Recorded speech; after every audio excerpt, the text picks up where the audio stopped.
Perdón los inconvenientes, pero no sé por qué siempre tiene problemas con el audio al inicio. Bien, vamos a hacer un leve, muy leve y rapidísimo repaso de lo que han visto en el teórico. Vamos a recordar algunos conceptos, eh, como es la cantidad de movimiento, ¿sí? Eh, este concepto que es nuevo, que lo han visto por primera vez en esta unidad, se llama cantidad de movimiento o o momento lineal, ¿sí? La cantidad de movimiento o momento lineal es una magnitud vectorial, es decir, que además de importarme la magnitud o el módulo de digamos, este vector, también me interesa la dirección, módulo y sentido, ¿sí? Y el punto de aplicación, como toda magnitud vectorial. Y esta magnitud relaciona la masa y la velocidad de un cuerpo mediante la siguiente fórmula, ¿sí? Lo vamos a representar con la letra P, a la cantidad de movimiento, y se calcula como masa por velocidad. Recuerden que la masa en unidades en el sistema internacional es el kilogramo, la velocidad es el metro sobre segundo, y por lo tanto, cantidad de movimiento o momento lineal tiene como unidad el kilogramo metro sobre segundo.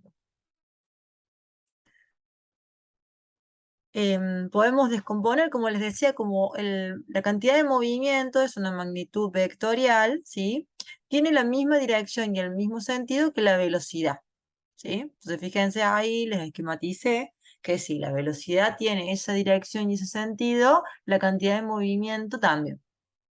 Y como es un vector, lo podemos descomponer en sus componentes X e Y, ¿sí? ¿Y cómo hacemos esa descomposición? Bueno, calculando, por ejemplo, la cantidad de movimiento en el eje X va a ser la masa por la velocidad en X, y la cantidad de movimiento en Y va a ser la masa por la velocidad en Y. El concepto de momento lineal tiene especial importancia en situaciones en las que dos o más cuerpos interactúan entre sí, ¿sí? Que generalmente nosotros en esta unidad lo vamos a ver a través de choques o colisiones, ¿sí? El principio de conservación del momento lineal o de la cantidad de movimiento, también conocido como principio de conservación de la cantidad de movimiento, establece que siempre que interactúan dos o más cuerpos o partículas en un sistema aislado, cuando hablamos de un sistema aislado nos referimos a un sistema donde las fuerzas exteriores sean nulas, ¿sí? La cantidad de movimiento total del sistema permanece constante en el tiempo, ¿sí? Entonces, el principio de conservación de la cantidad de movimiento establece que la cantidad de movimiento del sistema permanece constante siempre que las fuerzas exteriores sean nulas o la sumatoria de las fuerzas exteriores sean nulas. ¿Y qué tipo de colisiones vamos a ver en esta unidad? Tenemos dos grandes grupos de colisiones, las elásticas o las inelásticas, ¿sí? Y esta clasificación depende si se conserva o no la energía cinética. Las colisiones elásticas son aquellas donde se conserva la cantidad de energía cinética, y las inelásticas son las que no se conserva la cantidad de energía cinética. Cuando dos o más partículas chocan, ¿sí? O colisionan entre sí, la cantidad de movimiento del sistema se conserva por el principio de conservación del movimiento que vimos recién. En cualquier de los tipos de colisiones que vamos a ver colisiones donde la cantidad de movimiento del sistema se conserva. Entonces, el momento lineal se conserva y el momento lineal total del sistema tendrá el mismo valor antes y después del choque. Pero vamos a ver algunas diferencias entre las distintas colisiones. Tenemos colisiones que son perfectamente elásticas. ¿Cómo se ve esto a nivel físico, digamos? Tenemos una partícula representada como masa 1, otra partícula representada como masa 2, que vienen enfrentándose, se produce la colisión o el choque, y después de la colisión, fíjense lo que pasó con las partículas, ¿sí? Van en direcciones opuestas. Esto es un caso típico de colisión perfectamente elástica. ¿Y por qué es perfectamente elástica? Porque en la colisión no se pierde energía cinética, ¿sí? Entonces, las colisiones perfectamente elásticas son aquellas donde la energía cinética total, ¿sí?, del sistema es igual antes y después del choque. Y además de permanecer constante la energía cinética, va a permanecer constante la cantidad de movimiento lineal, que eso es válido para todas las colisiones. Entonces, ¿qué es lo que vamos a tener en este tipo de colisiones perfectamente elásticas? Dijimos, la cantidad de movimiento inicial, es decir, antes de la colisión, va a ser igual a la cantidad de movimiento después de la colisión o final. Como inicialmente, ¿qué tenemos inicialmente? Dos partículas. La partícula 1 que viene con su velocidad 1 y la partícula 2 que viene con su velocidad 2. Y en la situación final también tenemos la masa 1 que viene con una velocidad 1 y la masa 2 que viene con una velocidad 2. Pero ahora las velocidades de estas dos partículas no son iguales a las del inicio, ¿sí? Entonces, ¿cómo va a ser el planteamiento de las ecuaciones? Masa 1 por la velocidad inicial de la partícula 1 más la masa 2 por la velocidad inicial de la partícula 2 es igual a la masa 1 por la velocidad final de la partícula 1 más la masa 2 por la velocidad final de la partícula 2. Siempre recuerden que cuando hablo inicial y final, inicial me refiero a antes de la colisión y final me refiero a después de la colisión, ¿sí? Además, entonces, en las colisiones perfectamente elásticas, además de cumplirse esta conservación de la cantidad de movimiento, se cumple conservación de la energía cinética. Por eso es perfectamente elástica. Entonces, la energía cinética inicial va a ser igual a la final. ¿Y cómo lo representamos esto en una ecuación? Bueno, con esta ecuación de acá, recordando que energía cinética es 1/2 de la masa por la velocidad al cuadrado, tenemos esta ecuación. Y si ustedes trabajan con esta ecuación y con esto de acá, hacen un trabajo algebraico, llegan a esta ecuación que tienen acá abajo, que es la que vamos a terminar usando, ¿sí? Entonces, si ustedes trabajan entre la ecuación 1 y la ecuación 2, llegan a esta ecuación 3, que es la que van a utilizar, ¿sí? Entonces ustedes van a ver que cuando tengan un choque perfectamente elástico, usan la ecuación 1 y la 3, ¿sí? Ya vamos a ver ejemplos. Después tenemos otro tipo de colisiones que son las perfectamente inelásticas o choques plásticos, también se los suele llamar, que físicamente lo que se ve es que cuando vienen las dos partículas, por ejemplo masa 1 y masa 2, se produce la colisión. Después de la colisión, esas dos partículas quedan unidas, como si quedaran unidas las dos partículas. Entonces, una vez que quedan unidas, se comportan como si fuera una única partícula final, ¿sí? Entonces, en los choques plásticos, ¿qué es lo que vamos a ver? Se conserva la cantidad de movimiento y la ecuación en este caso va a quedar como tienen acá. La masa 1 por la velocidad inicial de la masa 1 más la masa 2 por la velocidad inicial de la masa 2 es igual a la sumatoria de las masas por la velocidad final. ¿Por qué esto es así? Porque quedan unidas. Entonces se comportan como si fueran una sola y por lo tanto tienen la misma velocidad, v final, ¿sí? Pero en este caso, en las colisiones perfectamente inelásticas, no se conserva la cantidad de energía cinética. Entonces en ese caso, no se conserva la energía cinética. Otro concepto que tienen que tener en claro, después también tengan en cuenta que hay otras colisiones que son intermedias, que no son ni inelásticas y tampoco son elásticas, perfectamente elásticas, sino que son casos intermedios. ¿Qué serían casos intermedios? Bueno, se van a comportar como esta situación, donde después del choque se separan, pero no se produce la conservación de la cantidad de energía cinética, ¿sí? Eso sería un caso intermedio, que la mayoría de los choques son de esa manera, ¿sí? Otro concepto que van a utilizar es el impulso, que si sobre un cuerpo actúa una fuerza F constante en un tiempo delta t, el vector impulso es el producto de esa fuerza por el tiempo, ¿sí? Donde recuerden que la fuerza se mide en newtons, el tiempo en segundos, y por lo tanto el impulso nos van a quedar en unidades de newton por segundo, ¿sí? El teorema del impulso y de la cantidad de movimiento dice que el impulso de la fuerza es igual a la variación de la cantidad de movimiento. Entonces, el impulso también se puede calcular como masa por la velocidad final menos masa por la velocidad inicial. Y vemos algunos ejercicios prácticos para que podamos ver todos estos conceptos. Empecemos con este más sencillo. Dice, en la figura se dan las masas y las velocidades de dos... No, ay, me olvidé que está grabado el puntero. Bueno, tengo un problema que está grabado el puntero de una clase de otro año, así que no sigan el puntero, sigan el lápiz, ¿sí? No sigan el puntero porque está grabado y nunca lo pude sacar. En la figura se dan las masas, masa A y masa B, de dos cuerpos inmediatamente antes de la colisión, que es esta situación de acá,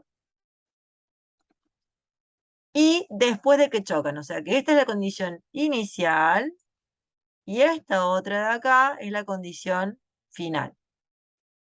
¿Sí?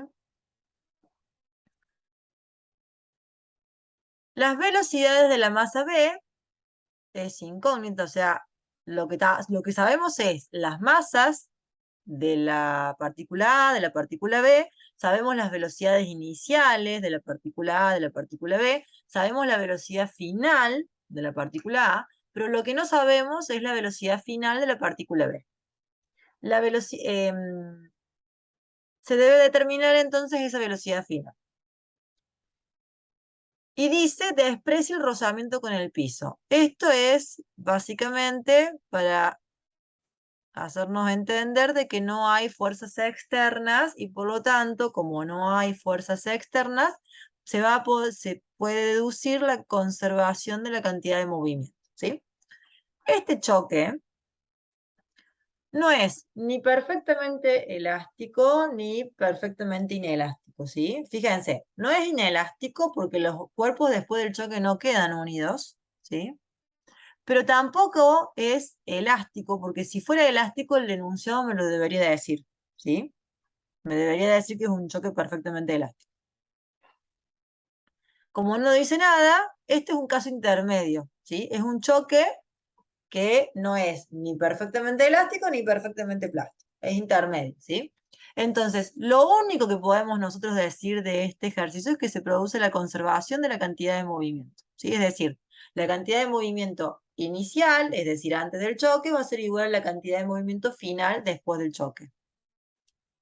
Inicialmente tenemos el cuerpo A, tenemos la masa A por la velocidad inicial de A, más la masa B por la velocidad inicial de B, y en la situación final, es decir, después del choque, tenemos la masa A por la velocidad final de A más la masa B por la velocidad final de B. Y tenemos todos los datos menos la velocidad final de B. ¿Sí? Fíjense, la masa de A, 2 kilos.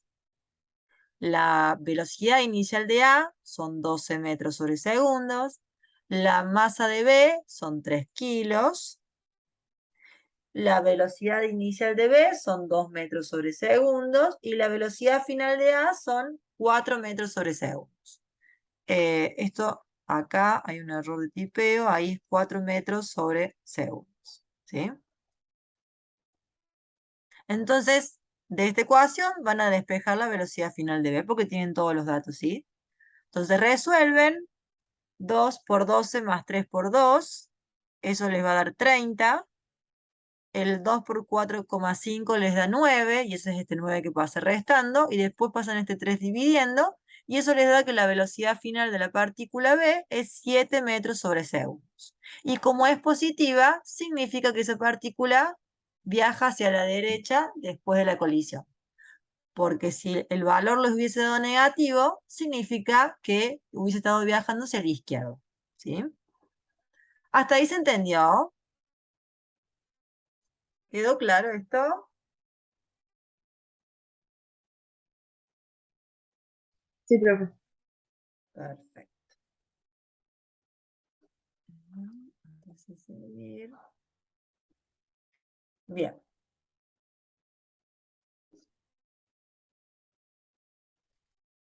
esto se los voy a dejar para que lo vean ustedes y pasamos al 4. Dice, una pelota con masa de 100 gramos, ojo con las unidades, la masa nosotros la vamos a usar siempre en kilogramos. De nuevo, no sigan el puntero láser, sigan el lápiz, ¿sí? Se deja caer desde una altura de 2 metros. Acá tienen el esquema, ¿sí? Tienen una partícula que se deja caer desde una altura de 2 metros. Y esa partícula tiene una masa de 100 gramos que pasada a kilos es 0,1 kilo, ¿sí? Recuerden que la pasan a kilos. Por encima del piso. Esta rebota, o sea, cae, rebota, y cuando rebota, después llega acá, ¿sí? A una altura de 1,5 metros. Obviamente, ya la situación, si este choque, el choque con el piso, ¿no? Si este choque fuese perfectamente elástico, después de chocar con el piso, la pelota hubiese llegado de nuevo a una altura de 2 metros. El hecho de que la pelota llegue a una altura más baja significa que se está perdiendo energía cinética y por lo tanto este choque tampoco es perfectamente elástico. No es plástico porque no queda pegada al piso, pero tampoco es perfectamente elástico, ¿sí? Es un caso intermedio. Me pide calcular la cantidad de movimiento de la pelota inmediatamente antes y después de la colisión y determinar la fuerza media ejercida por el piso sobre la pelota, suponiendo que el tiempo de colisión es de 10 a la menos 2 segundos. Entonces, lo primero que vamos a hacer es, el punto A, que me pide calcular la cantidad de movimiento inicial y final. Para calcular la cantidad de movimiento, ustedes recuerden que la cantidad de movimiento es masa por la velocidad. La masa ya la tengo, 0,1 kilos. Lo que no tengo es la velocidad. Yo tengo que calcular la velocidad inicial para tener la cantidad de movimiento inicial y después debería calcular la cantidad de movimiento, para calcular la cantidad de movimiento final, es decir, después de la colisión, tendré que calcular la velocidad final. Entonces lo primero que vamos a hacer es calcular la velocidad inicial. ¿Y cómo lo vamos a hacer? Bueno, recordando un poco los conceptos que hemos visto en cinemática, ¿sí? Si ustedes recuerdan, una de las ecuaciones del movimiento rectilíneo uniformemente variado, ¿sí? ¿Y por qué movimiento rectilíneo uniformemente variado? Porque estamos en una situación de caída libre, ¿sí? Una pelota que cae hacia el suelo, donde la aceleración es la gravedad. Entonces, como yo no tengo datos, no tengo datos del tiempo que tarda la pelota en caer al suelo, y ojo, porque este tiempo de acá no es el tiempo que la pelota tarda en caer al suelo, sino que es el tiempo en que la pelota está en colisión con el piso, así que ojo. Entonces, como yo no tengo el tiempo en el cual la pelota tarda en caer al piso, la ecuación que usábamos cuando no teníamos tiempo era esta de acá. La velocidad inicial al cuadrado es igual, perdón, la velocidad al cuadrado es igual a la velocidad inicial al cuadrado menos 2 por g por i. En mi situación inicial, que es esta de acá, cuando la pelota cae hacia el piso, esta sería mi velocidad inicial y esta es mi velocidad final, que la llamo VI. ¿Sí? Es decir, yo llamo VI a la velocidad antes de la colisión. Entonces, yo quiero calcular la VI. ¿Sí? La velocidad inicial en este caso es 0 porque parte del reposo, se deja caer, parte del reposo. La gravedad es 9,8 y la altura son 2 metros. Fíjense, negativa, ¿sí? Porque cae, ¿sí? Recuerden que en realidad este I era I menos I inicial, ¿sí? El I final es 0 y el inicial es 2, por eso es que ahí les queda el menos 2 metros, ¿sí? Entonces, despejando la velocidad inicial de A, la velocidad I de ahí les va a dar que es menos 6,26 metros sobre segundos. Fíjense, está bien que sea negativa porque el cuerpo está bajando, ¿sí? O sea, el cuerpo acá va hacia abajo, entonces la velocidad es negativa.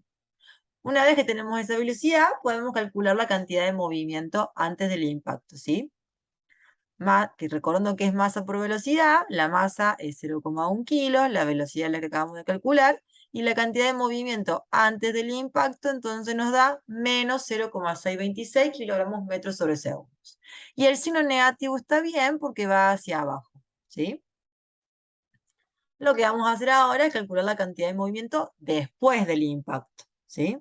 Es decir, para eso necesito conocer esa velocidad final. De nuevo, vamos a usar la misma fórmula, ¿sí?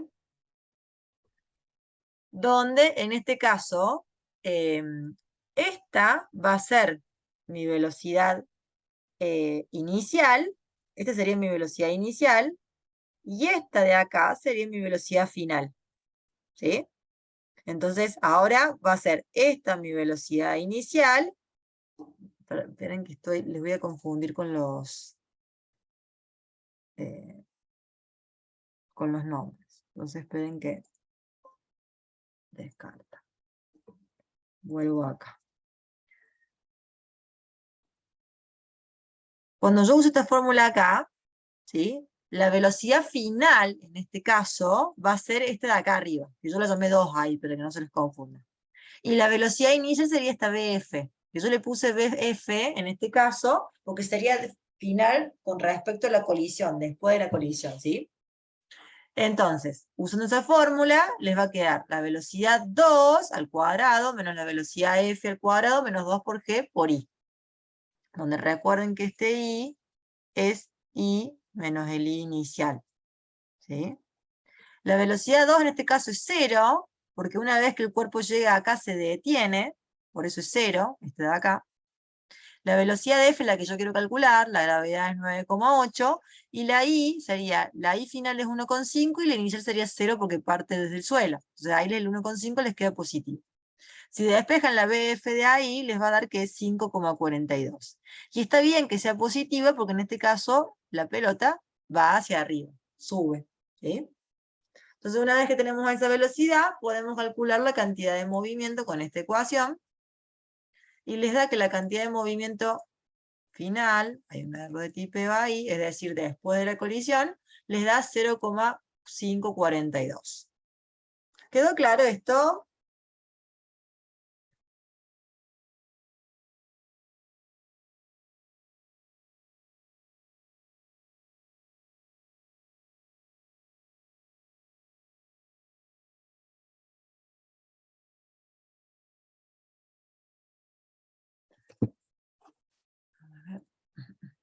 Perfecto. Y vamos a hacer ahora el punto B, que dice determinar la fuerza media ejercida por el piso sobre la pelota cuando tenemos un tiempo de impacto de 10 a la menos 2 segundos.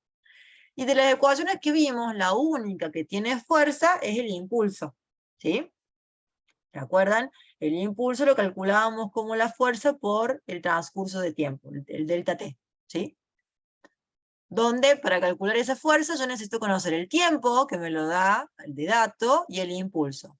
Como el impulso no lo tengo que calcular. ¿Y cómo lo calculo? Bueno, con el teorema del impulso y la cantidad de movimiento. Ustedes recuerdan, el impulso era masa por la velocidad final, menos masa por la velocidad inicial. La masa de la partícula es 0,1 kilos, que es la masa de la pelota.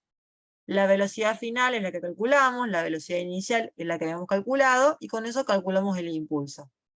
Y una vez que tenemos el impulso, con esta fórmula despejan la fuerza y pueden calcular que la fuerza que imparte el piso sobre el objeto es 117 newtons. ¿Sí? Bien. Veamos otro ejemplo.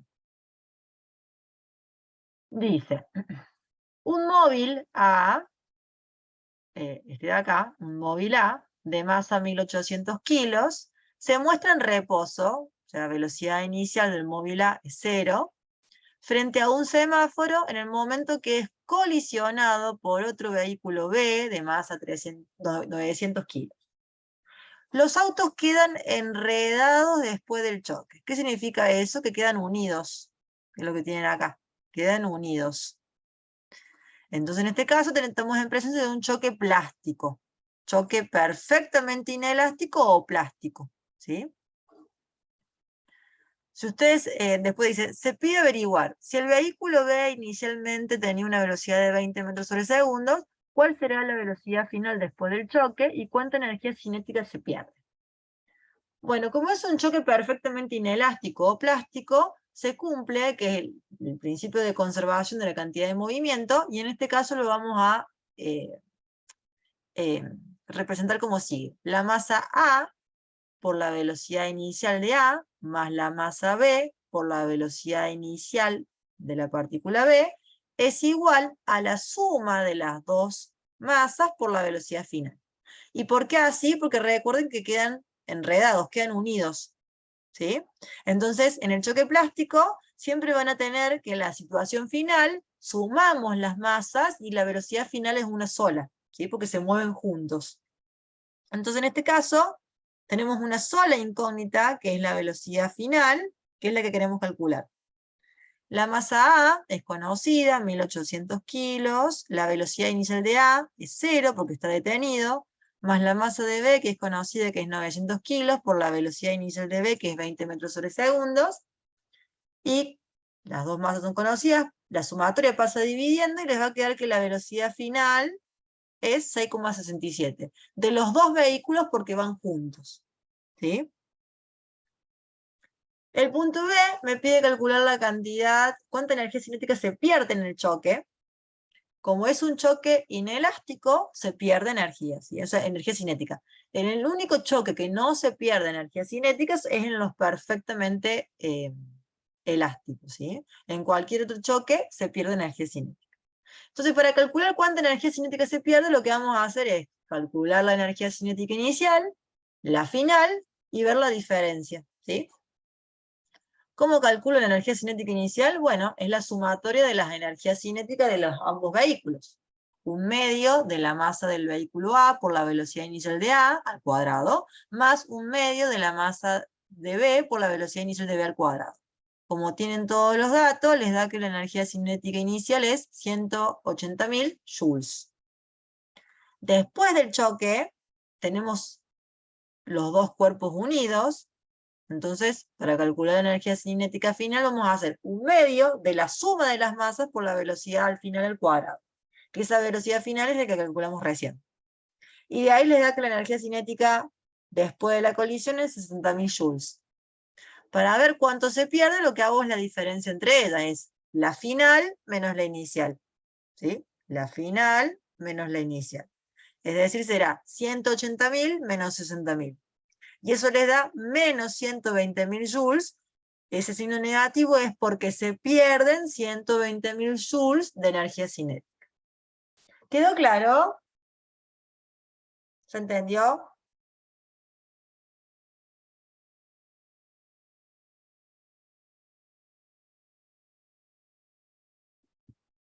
¿Dudas? ¿Consultas? Bueno, seguimos. Dice, un objeto de 0,3 kilos, que es la masa 1, viaja con una rapidez de 2 metros sobre segundos. ¿Sí? En la dirección positiva del eje X, es decir, hacia la derecha como está marcado el vector ahí en verde. Y tiene una colisión frontal elástica, es decir, que acá ya me está aclarando que el choque es perfectamente elástico, con otro cuerpo que está en reposo de 0,7 kilos. Localizado a una X igual a 0. Ya después vamos a ver para qué nos da eso. Me pregunta, ¿cuál es la distancia que separa los cuerpos colisionados 25 segundos después del encuentro? Bueno, para poder hacer eso que me pide el ejercicio, es decir, calcular esta distancia, lo que me pide el ejercicio es calcular esta distancia. O sea, ¿qué distancia quedan separados después de la colisión? ¿Sí? Yo lo que entiendo, o lo que voy a intuir, es que la masa 1 viaja hacia la derecha, que está la masa 2, colisionan, y después de la colisión, los dos cuerpos tienden a hacer esto, ¿sí? Hasta que se detienen y van a quedar separados a una distancia de. Y eso es lo que me está preguntando el ejercicio. Entonces, para poder calcular esa distancia, yo necesito conocer las velocidades finales de ambos cuerpos, ¿sí? Y para eso vamos a tener que usar las ecuaciones que yo les había mostrado antes, ¿sí? Les dije que en los choques perfectamente elásticos usábamos dos ecuaciones.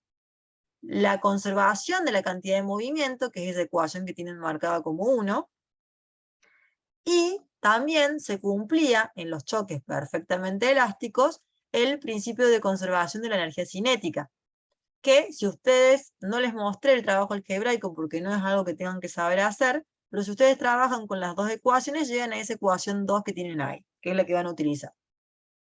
Entonces, fíjense, ustedes acá tienen dos incógnitas, la velocidad final de la partícula 1 y la velocidad final de la partícula 2. Y tienen dos ecuaciones para trabajar. Entonces tienen un sistema de ecuación que lo pueden trabajar de cualquiera de las formas que saben resolverlos, o sea, igualación, sustitución, bueno, el método que quieran. Entonces, fíjense, yo por ejemplo lo que hice en la ecuación 2, esta de acá, reemplazo, entonces fíjense, la velocidad inicial de 1 es 2 metros sobre segundos. La velocidad inicial de 2 es 0. Y la velocidad final de 2 y de 1 son incógnitas. ¿Sí? Entonces yo acá lo que hago es, voy a despejar la velocidad final de 2, que me va a quedar de esta manera. ¿Sí? Y lo que voy a hacer ahora es, esto que acabo de obtener, voy a reemplazarlo en la ecuación 1 acá. Entonces en la ecuación 1 voy a reemplazar velocidad final 2 por todo eso que acabo de obtener. Fíjense. La ecuación 2, que es esta de acá, lo que hice fue la masa 1 por la velocidad inicial de 1, más la masa 2 por la velocidad inicial de 2, más es igual a la masa 1 por la velocidad final de 1, más la masa 2 por la velocidad final de 2. Pero en lugar de poner la velocidad final de 2, puse lo que acabo de obtener en la ecuación anterior. Estoy trabajando algebraicamente. 0,3, por ejemplo acá, 0,3 por 2 es este 0,6, 0,7 por 0 es 0, este término se cancela, ¿sí?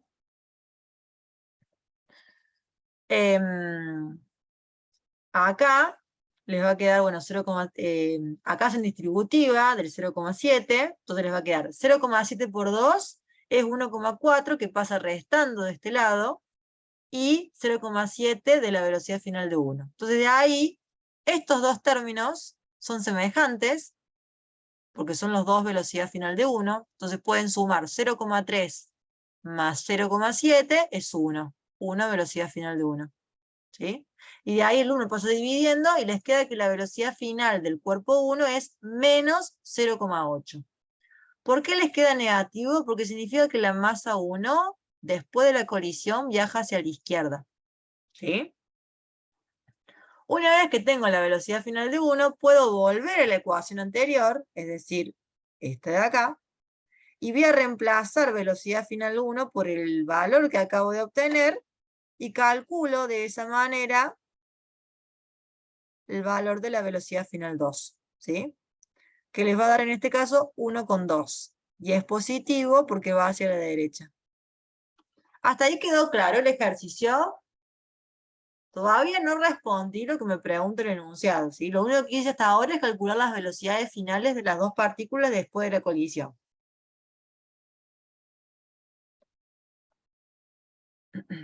¿Quedó claro hasta acá? Sí, profe. Bien. Entonces, ¿para qué quiero calcular las velocidades finales? Bueno, para calcular esa distancia, ¿sí? Después de la colisión, yo quiero calcular la distancia que separa las dos partículas, ¿sí? Sabiendo que en el momento de la colisión, ¿sí? O sea, en el momento de la colisión, los dos cuerpos estaban en x0, porque me lo dice el enunciado. Entonces yo lo que voy a hacer es calcular la posición de ambas partículas, la posición de la partícula 1 y la posición de la partícula 2. Entonces, para calcular la posición de la partícula 1 después de la colisión, teniendo en cuenta que es un movimiento rectilíneo uniforme. ¿Y por qué es un movimiento rectilíneo uniforme? Porque va a velocidad constante, que es la velocidad, fíjense, los cuerpos después de la colisión van a velocidad constante. Entonces son movimientos rectilíneos uniformes. Entonces vamos a usar las ecuaciones de movimiento rectilíneo uniforme. La ecuación de posición era la posición inicial más la velocidad por tiempo. Entonces para el caso de la partícula 1, vamos a hacer la posición inicial de la partícula 1, que es 0, más la velocidad de la partícula 1, que es menos 0,8, por el tiempo, que es 25 segundos, que eso es dato, lo da el enunciado. Y de eso les da que la posición 1 es menos 20, es decir, está 20 metros a la izquierda. Esto es 20 metros, ¿sí? Y el signo negativo porque está a la izquierda del 0, ¿sí? Lo mismo hacemos con la partícula 2, donde la posición inicial es 0, la velocidad de la partícula 2 era 1,2 y el tiempo es 25, y le da que es 30 metros. Es decir que 30 metros a la derecha. Entonces, por lo tanto, la distancia que separa las dos partículas después de la colisión son 50 metros. ¿Quedó claro?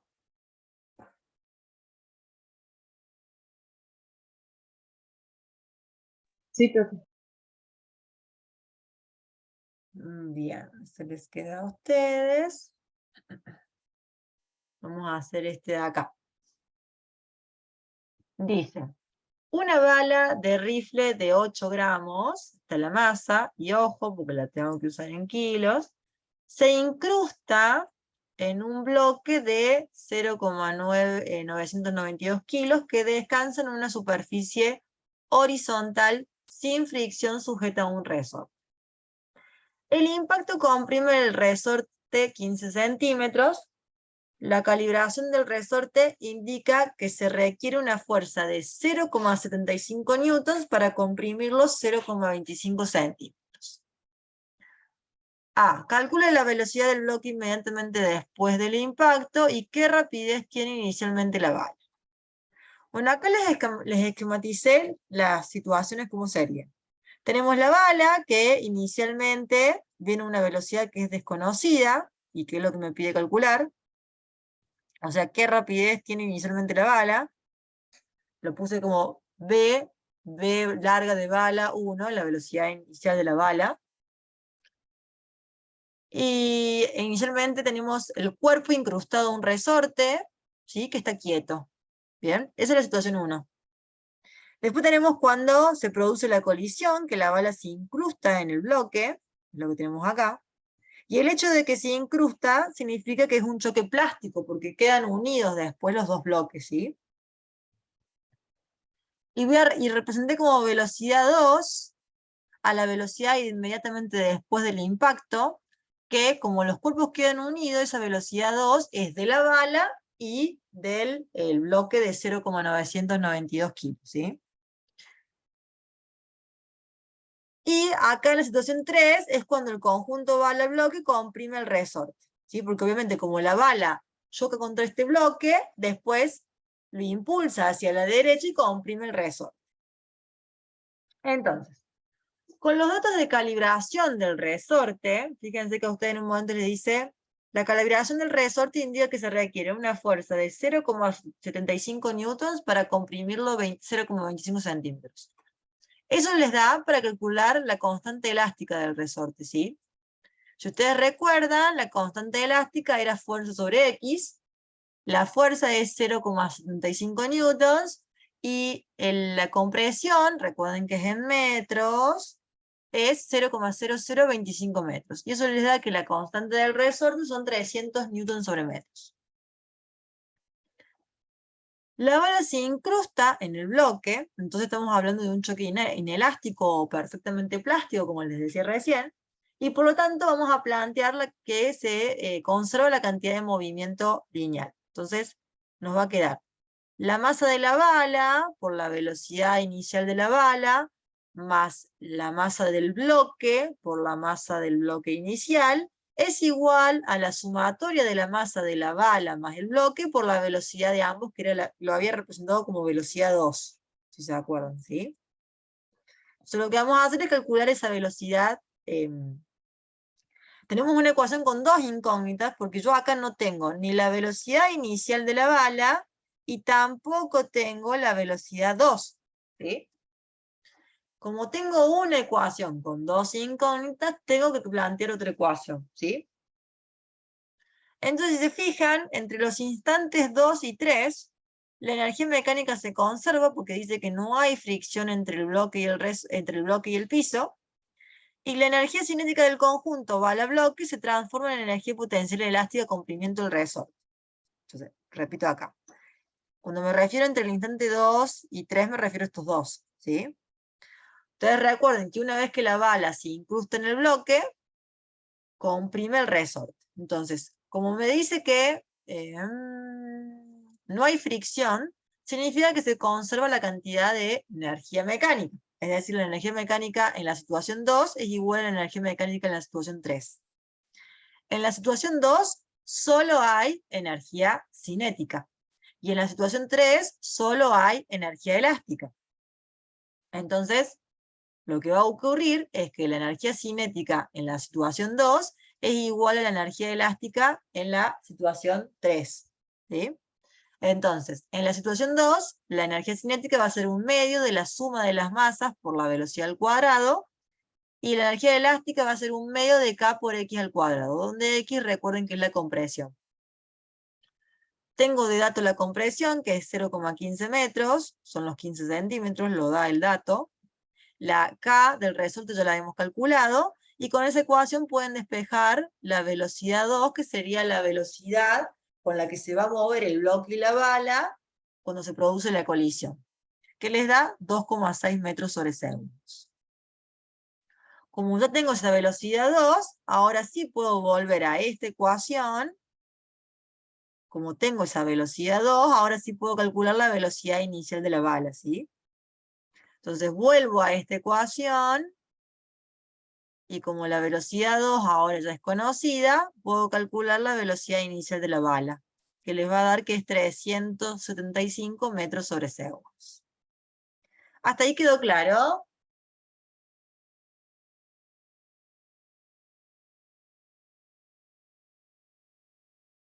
Si no Sí, hay profe. dudas, sigo. Bien, bueno, lo vamos a dejar hasta ahí nomás. Les queda para ver los ejercicios que no vimos, y acá les dejo para que ustedes vean un ejercicio en 2 dimensiones, ¿sí? Que en realidad van a ver que es lo mismo, la única diferencia es que tienen que hacer la descomposición de vectores, ¿sí? Es decir, hacer lo mismo, una parte en X y por otra parte en Y, ¿sí? Estamos con tiempo, a ver, para que lo hagamos. Sí, lo vamos a hacer porque estamos con tiempo. Fíjense, este ejercicio tiene la particularidad que es en 2 dimensiones. Si ustedes se fijan, todos los ejemplos anteriores, todas las colisiones eran horizontales, ¿sí? O sea, un cuerpo venía horizontalmente, ya sea hacia la derecha o hacia la izquierda, y el otro venía horizontalmente hacia la derecha o hacia la izquierda y colisionaban entre sí. Entonces, después de la colisión, esos cuerpos se van a mover horizontalmente, sí o sí. O sea, siguen todos en una sola dimensión. Este ejemplo de acá, fíjense, tengo una masa de 3 kilos que lleva una masa, una velocidad de 4 metros sobre segundos en dirección X positiva, sería este de acá. Queda unida a una masa de 2 kilos con una velocidad módulo de 2,5 en la dirección de Y negativa, que sería este de acá. Entonces fíjense que ya estos dos bloques tienen direcciones, vienen en distintas direcciones. El cuerpo 1 viene en una dirección horizontal, mientras que el cuerpo 2 viene en una dirección vertical. Esto hace que yo este ejercicio tenga que plantearlo en 2 partes. Uno en X y otro en Y. ¿Sí? Entonces, fíjense, las masas se mueven en direcciones distintas y por lo tanto es un choque en 2 dimensiones. Además, les dice que después de la colisión quedan unidos, ¿sí? Queda unida. Entonces estamos en presencia de un choque plástico, ¿sí? Entonces, fíjense, primero vamos a plantear la conservación de la cantidad de movimiento en X, ¿sí? Va a ser la cantidad de movimiento inicial en X es igual a la cantidad de movimiento final en X. Inicialmente voy a tener la masa 1 por la velocidad inicial de 1 en X, más la masa 2 por la velocidad inicial de la masa 2 en X, es igual a la sumatoria de las masas por la velocidad final en X. Todo en X. ¿Sí? La masa 1 es conocida, son 3 kilos. La velocidad inicial de 1 es 4, Y es toda en X, porque fíjense que la masa 1 inicialmente viene con el eje X. Entonces va a ser 4 metros sobre segundos, ¿sí?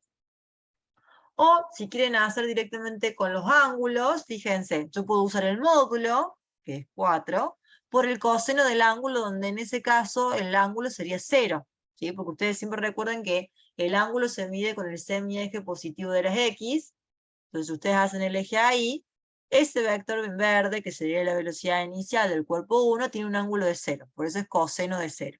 Y es coseno porque estamos en el eje X, ¿sí? Coseno de 0 es 1, o sea que cuando ustedes hagan 4 por coseno de 0 les va a dar 4, ¿sí? Y 3 por 4 es ese 12 que tienen acá. La masa 2, que también es conocida, es 2 kilos. Si ustedes se fijan, la masa 2 tiene el módulo de la velocidad, es 2,5 metros sobre segundo, pero fíjense la dirección de la masa 2. Viene verticalmente, entonces en este caso, si ustedes hacen el eje ahí, el ángulo sería 270. Entonces en ese caso les va a quedar 2,5 por coseno de 270. Coseno de 270 es 0, entonces en ese caso todo este término se les va a anular, ¿sí? Igual a la sumatoria de las masas por la velocidad final en X, que esto es lo que yo quiero calcular. Entonces despejan la velocidad final en X, y en este caso les va a dar que la componente en X de la velocidad final es 2,4 metros sobre segundo. El mismo planteo lo voy a hacer en Y, ¿sí? A diferencia de que en Y, son los senos, no son los cosenos, ¿sí? Entonces voy a hacer el mismo planteo, ¿sí? 3 por 4 por seno de 0 más 2 por 2,5 por seno de 270 es igual a la sumatoria por la velocidad final en el eje Y. La componente en Y de la velocidad final.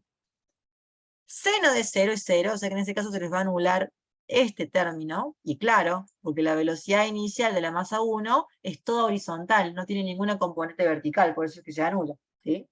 Entonces de ahí ustedes van a calcular la velocidad final, de la componente ni de la velocidad final, que les da menos 1. ¿Qué significa esto? Fíjense, es lógico. Cuando viene el cuerpo 1 y el cuerpo 2 en estas direcciones, van a colisionar, y lógicamente, por las direcciones en las que viene, este cuerpo va a tender a hacer esto cuando quede unido, ¿sí? Entonces, fíjense, tiene una componente en X positiva, pero una componente en Y negativa cuando se mueva, ¿sí? Entonces está bien que la componente en Y sea negativa y que la componente en X sea positiva como medio recién. Para calcular el módulo, bueno, ¿cómo calculo el módulo de un vector? Hago la raíz cuadrada de la sumatoria de los cuadrados de ambas, de la componente en X y de la componente en Y, y de ahí le da que el módulo final de la velocidad es 2,6 metros sobre segundo. ¿Se entendió esto? O sea, es hacer lo mismo, tienen como es más trabajoso en el hecho de que ustedes tienen que hacer el mismo planteo, pero por una parte para X y por otra parte para Y, ¿sí? ¿Se entendió cómo calculamos la velocidad final en este caso? Sí, profe. Y por último, para calcular el módulo, porque obviamente como tengo en dos direcciones, yo acá calcular el módulo, ¿sí? Yo sé que el módulo de la velocidad va a ser ese. Ahora bien, si yo quiero calcular el ángulo, bueno, ¿cómo calculo el ángulo? Voy a hacer arco tangente de la componente en Y sobre la componente en X. Yo hago arco tangente de menos 1 sobre 2,4 y les va a dar el ángulo, que en este caso es menos 22,62 grados. Bueno, eso sería todo. Si no tienen dudas,